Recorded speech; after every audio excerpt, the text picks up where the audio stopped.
Welcome back to the channel, everybody. Few folks in history knew hard times and hard work like the American hobo of the 1930s. Picture this. The Great Depression has its claws sunk deep into the country.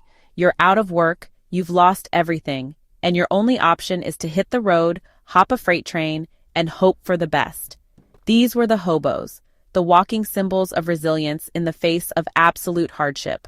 Today, we're diving headfirst into the world of the Great Depression hobo. We're talking about the 9 essential items that these guys couldn't live without. Let's get our hands dirty and learn a thing or two from the past. First up, we gotta talk about the Bindle. This wasn't just some dusty old bag, it was a portable home, a survival kit, and a symbol of the hobo life all rolled into one. Imagine this. You take a square of canvas or an old blanket, lay it out flat, and pile all your worldly possessions right in the middle. Essentials. A change of clothes, maybe a tin cup, a spoon, some food if you're lucky. Then you roll that bad boy up tight, tie it off with rope or twine, and sling it over your shoulder. The Bindle wasn't just about carrying stuff. It was about efficiency and mobility. You couldn't afford to be weighed down when you were hopping freight trains and covering miles on foot. A well-rolled Bindle was a thing of beauty, a badge of honor, a sign of self-sufficiency. The Bindle represented that spirit of independence, that restless pursuit of a better tomorrow. So, next time you see an old Bindle, take a moment to appreciate the stories it could tell. Now let's talk about another essential piece of gear, the pocket knife. For a hobo riding the rails during the Depression, a pocket knife was more than just a tool. It was an extension of his own 2 hands. It was a lifeline in a world where self-reliance could mean the difference between eating and going hungry. Think about it. You could use that knife for everything. Cutting rope, slicing bread, whittling a piece of wood, cleaning a fish you caught in a river. A dull knife was a liability, so keeping that blade sharp was a ritual. The pocket knife embodied the spirit of resourcefulness that defined the hobo life. It was a reminder that with a little ingenuity and a whole lot of grit, you could overcome just about any obstacle. So the next time you pull out your own pocket knife, think about the countless hobos who relied on theirs during those hard times. It's a humble tool with a powerful legacy. All right, let's talk about the unsung hero of hobo gear, the almighty tin can. In the hands of a resourceful hobo, a simple tin can could transform into a multi-purpose tool of survival. First off, a tin can was your kitchen. You could clean it out, fill it with water from a nearby stream, and heat it over a fire for a hot meal or a much-needed cup of coffee. But it wasn't just about cooking. A tin can could be a makeshift lantern, a container for collecting berries, or even a crude alarm system to warn you about intruders at your campsite. They understood that necessity wasn't just the mother of invention, it was the driving force behind resourcefulness and ingenuity. It's a humble reminder that sometimes the most valuable tools are the ones we often take for granted. Chapter 4. The Harmonica Song, Music for the Soul. Now we're going to shift gears a bit and talk about something that might surprise you, the harmonica. See, life on the rails wasn't all grit and grime. Music, even in its simplest form, offered a much-needed escape from the harsh realities of the Depression. Imagine this. The sun setting over the horizon, casting long shadows over a makeshift hobo camp. And then you hear it, the faint, mournful sound of a harmonica drifting through the air. For the hobos, the harmonica was more than just entertainment. It was a way to connect with each other, to share stories and emotions without saying a word. A hobo with a knack for playing could often earn a few cents by busking on street corners or entertaining folks in a town square. It's a reminder that even in the face of adversity, the human spirit finds a way to sing. Chapter 5. Sturdy Boots, a Hobo's Foundation. Let's talk about something every working man understands, the importance of a good pair of boots.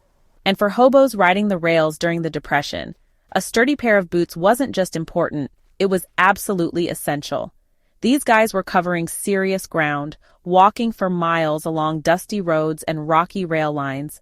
Their boots were their lifeline, their connection to the road, and a testament to their resilience.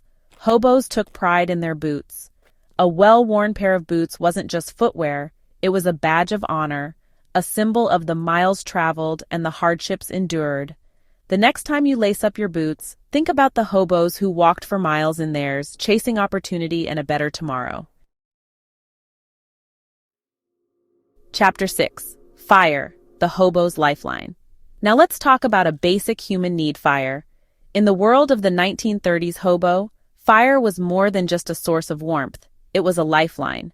It meant the difference between a hot meal and a cold can of beans, a dry night's sleep and shivering in the damp darkness.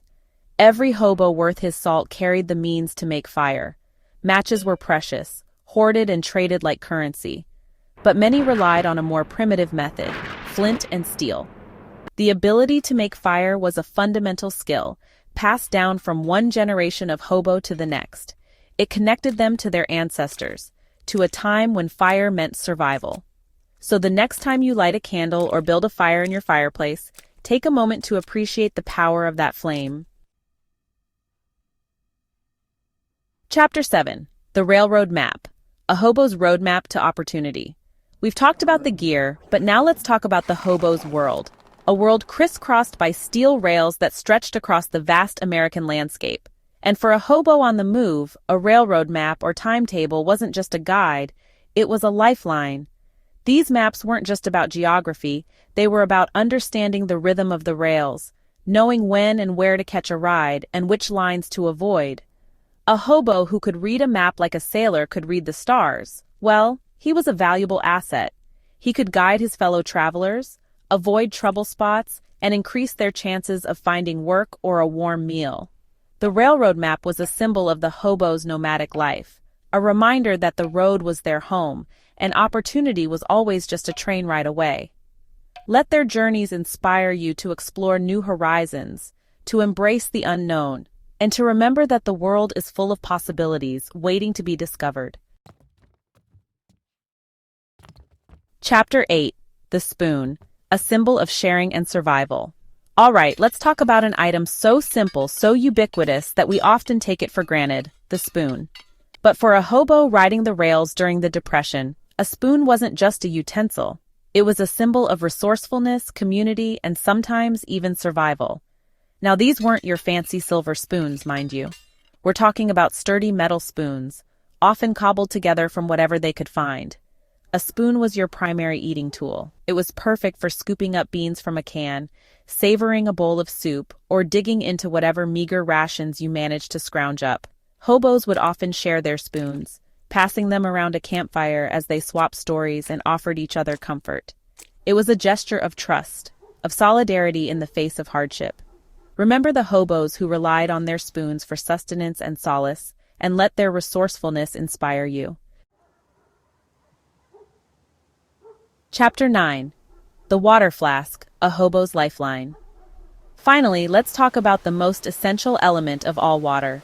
In the unforgiving world of the 1930s hobo, staying hydrated wasn't just important, it was a matter of life and death, and that's where the trusty water flask came in. A hobo's water flask was often nothing more than a repurposed glass bottle, a canteen salvaged from a junkyard, or even a hollowed-out gourd. Finding clean water was a constant challenge for hobos. They'd rely on springs, streams, and sometimes even collect rainwater in their flasks. A dented, scratched-up water flask, often shared amongst fellow travelers, became a symbol of resilience and the will to survive. It represented the constant struggle against the elements, the importance of resourcefulness, and the enduring power of the human spirit.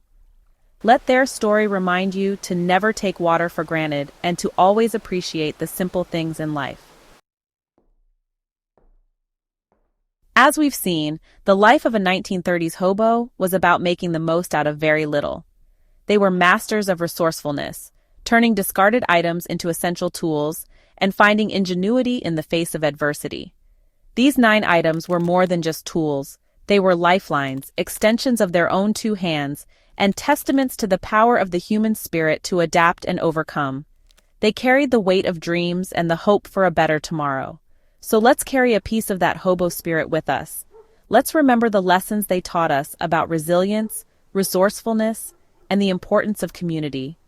And let's keep exploring history, unearthing the stories that connect us to the past and inspire us to build a better future. Thanks for joining me, everybody.